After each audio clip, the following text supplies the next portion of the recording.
অন্য ফিলিস্তিনি মায়েদের মতো হিন্দ আল নাওয়াজা প্রতিদিন পাড়ি দিচ্ছেন মাইলের পর মাইল পথ, কিন্তু অপেক্ষায় থাকা শিশুদের জন্য খাবার নিয়ে তারা ফিরতে পারবেন কিনা নেই সেই নিশ্চয়তা। 4 সন্তানের জননী বোন মাজুজা আল সুলতান ত্রাণ নিতে গিয়ে একটুর জন্য ইসরায়েলি প্রতিরক্ষা বাহিনীর গুলি থেকে প্রাণে বেঁচেছেন। احنا مارقين المنطقه الخضراء يعني في المنطقه الحمراء فيش امكانيه يا انت يا بتطلع محمل لاولادك وبفرحوا يا اما بتيجي مكفن يا بتروح زعلان. يعني المره اللي فاتت لما انا روحت فاضيه هذا جاب معالق وصحون قاعده اطلع في ابني يصيح انا اصيح وميتني شو من اجيب له ياكل فقعدت من الصيح وصيح وانا صيح وراه زي الولد صاح.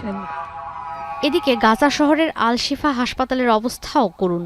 ইসরায়েলের হামলায় হাসপাতালের কাছে আশ্রয় নেওয়া ফিলিস্তিনিদের প্রাণ গেছে। এই ফিলিস্তিনিরা আশ্রয় নিয়েছিল গাজা শহরের 7টি শরণার্থী শিবিরে মসজিদের কাছে টানানো একটি তাঁবুতে। হামলার সঙ্গে সঙ্গে প্রাণ হারান 12 জন। শেষ বিদায় জানাতে যাদের স্বজনেরা ভিড় করেছেন হাসপাতাল প্রাঙ্গণে।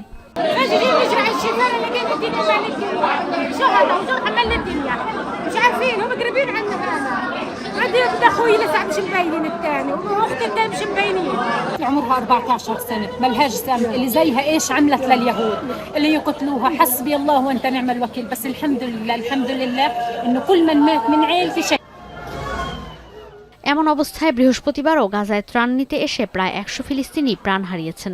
এর মধ্যে উপত্যকার উত্তর থেকে দক্ষিণে বিস্তৃত নেতজারিম করিডোরে ত্রাণ নিতে এসে একদিনে প্রাণ গেছে অর্ধশতাধিক ফিলিস্তিনি শরণার্থীর। ত্রাণের বহর প্রবেশের অনুমতি দিয়ে গেল কয়েক সপ্তাহ ধরে ত্রাণ নিতে আসা সাধারণ মানুষের ওপরই হামলা করছে ইসরায়েলি প্রতিরক্ষা বাহিনী। এতে করে নতুন করে উপত্যকায় বাড়ছে লাশের মিছিল। ঈশিতা ব্রহ্ম, এখন বিশ্ব। শিয়া বাটার ও ভিটামিন ই সমৃদ্ধ লিলি হালাল বিউটি সোপ, তারুণ্যময় উজ্জ্বল ত্বকের জন্য।